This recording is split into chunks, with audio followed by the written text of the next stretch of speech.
अब फैसला आया है ऑडियो लीक्स कमीशन पर सुप्रीम कोर्ट का। इसे अदलिया की आज़ादी पर हमला करार दिया गया है।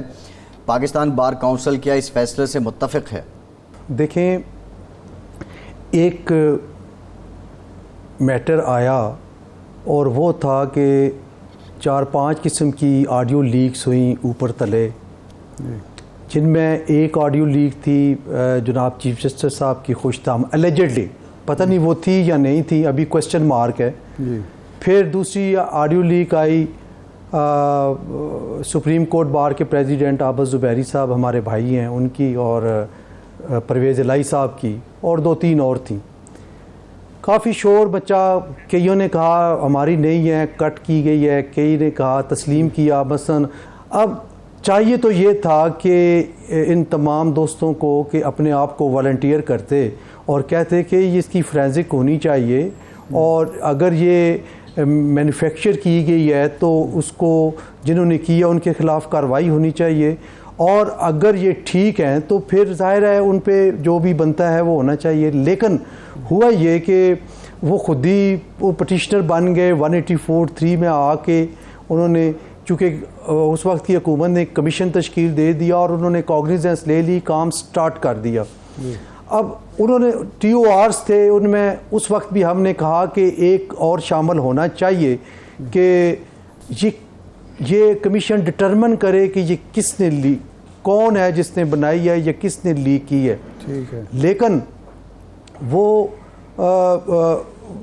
TOR में तो नहीं था, लेकिन जो वो कमीशन के चेयरमैन थे उन्होंने जब अपने TORs बनाए तो उसमें ज़िक्र किया कि ये भी हमने डिटरमिन करना है, और वो अभी शुरू ही हुआ तो इधर से स्टे हो गया।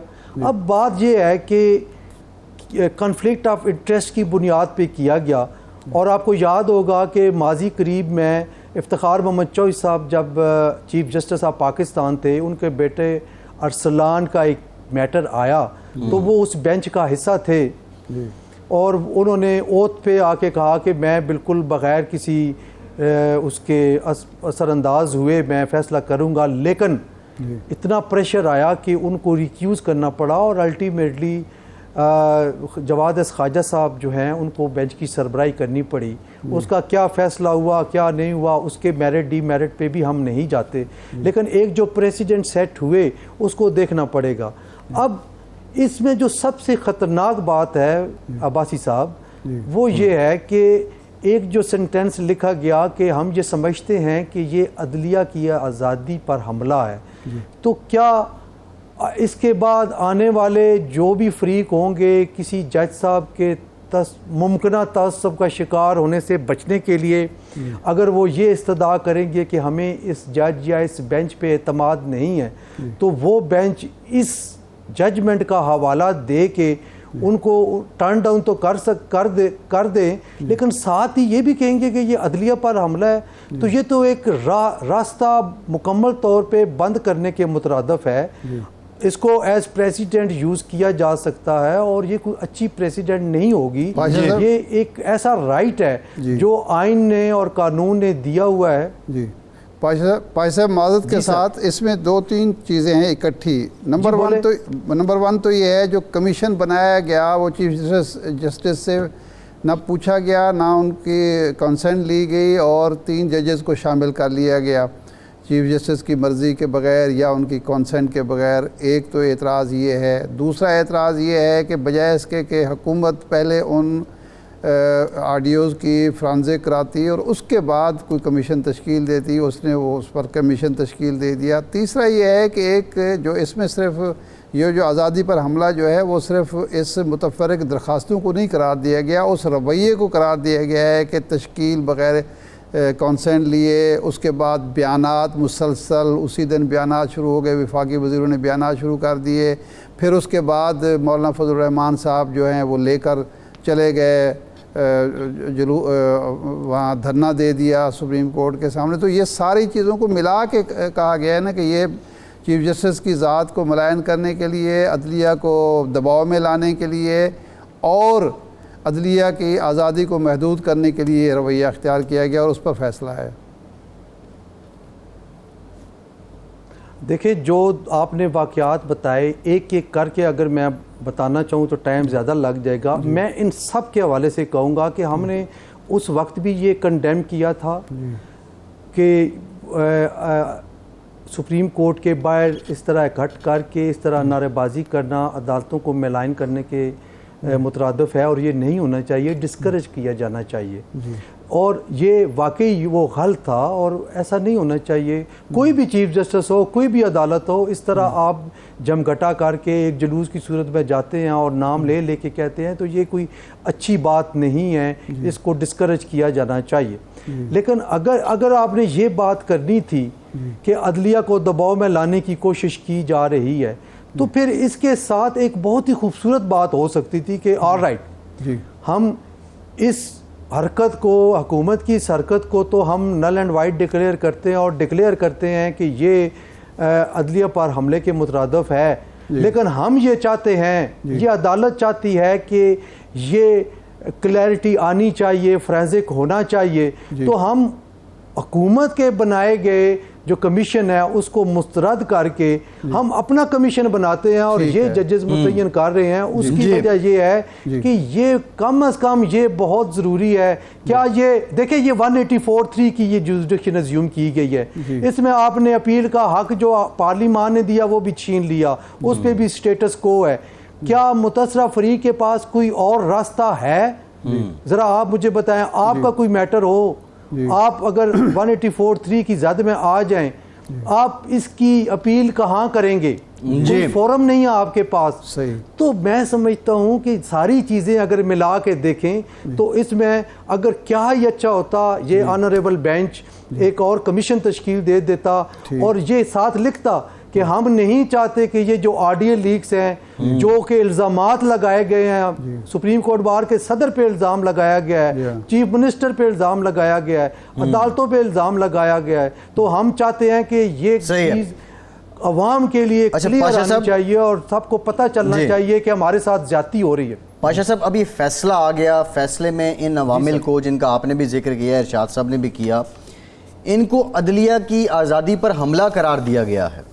एक तो ये बता दें कि आइन और कानून के मुताबिक अदलिया की आज़ादी पर हमले की कोई सज़ा जज़ा है, और क्या जो साबिक़ा हुकूमत पे ये बात की जा रही है उसको इसमें उनके ख़िलाफ़ कोई कार्रवाई हो सकती है?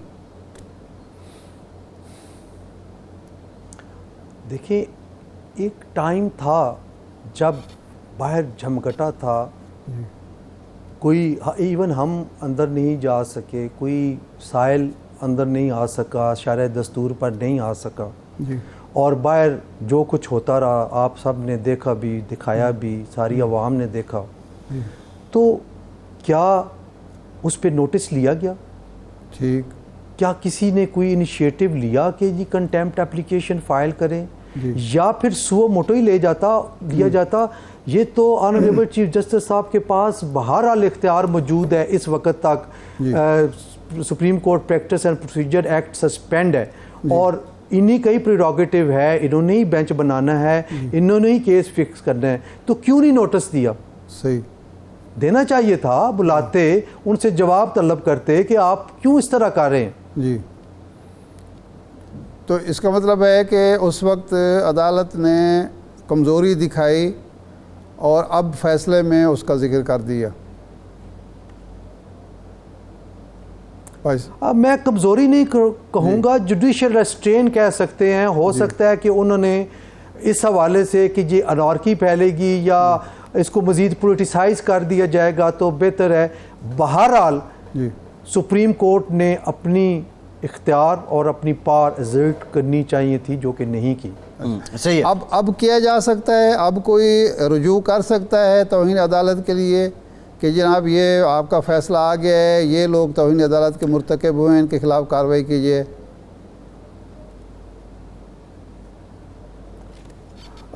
देखें, अब एक और चीज़ आ गई है कि यहाँ पे अदालत का एक वर्डिक्ट आ गया जी, और जब वर्डिक्ट आ गया है तो फिर देखिए कंटेम्प्ट ऑफ कोर्ट की भी अपनी एक प्रोसीडिंग्स हैं जी। उनको शो काज नोटिस दिया जाता है, वो जवाब देते हैं, फिर उसके बाद एविडेंस कलेक्ट की जाती है, उसके बाद सज़ा और जज़ा का फैसला किया जाता है। लेकिन यहाँ तो एक वर्डिक्ट आ गया और उन्होंने डिक्लेयर कर दिया कि ये अदलिया पर हमले का हमला तस्वर किया जाएगा।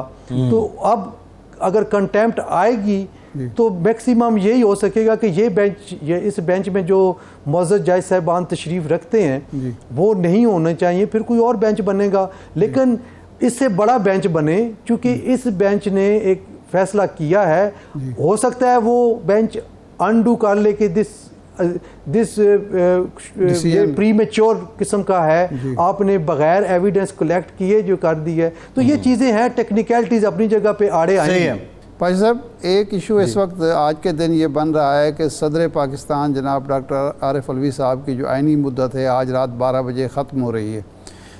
एक तो ये बताएं कि अब चूँकि असम्बलियाँ मौजूद नहीं हैं तो सदर मुमलकत कंटिन्यू करेंगे और या कल वो अलग हो जाएंगे और उनकी जगह पे जो सेनेट के चेयरमैन हैं वो संभाल लेंगे।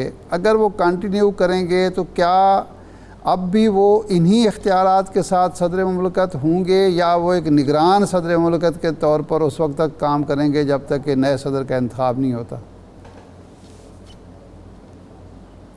देखें आरिफ साहब, बात ये है कि आज 12 बजे उनका टेन्योर ख़त्म हो रहा है जी, और उनका इलेक्टोरल कॉलेज जो है वो एग्जिस्ट नहीं कर रहा जी, तमाम असम्बलियाँ माँ से वाइस सेनेट के वो तहलील हो चुकी हैं। सही। तो आइन में ये वाज़े तौर पे लिखा है कि जो सदर मुमलिकत होंगे वो नए सदर के इंतखाब तक वो बतौर सदर काम करते रहेंगे। ठीक। और आपको पता है कि जो प्रेसिडेंट होता है चाहे 2 दिन के लिए भी बने तो वो सारे इख्तियारात अज्यूम करता है जो कि सदर मुमलिकत को हासिल है। अभी माजी करीब में आपको याद होगा कि सदर साहब हज पे तशरीफ़ ले गए थे तो कायम मकाम सदर चेयरमैन सेनेट थे, तो एक आर्डीनेंस हुकूमत ने किया तो उसको बतौर सदर उन्होंने साइन किए और उस पर अमल दरामद हुआ और उसका नोटिफिकेशन हुआ। तो ये जो सेरेमोनियल वर्क काम है और जो कि बतौर स्टेट हेड उनको करने हैं तो इस पीरियड में भी वो करते रहेंगे। सही।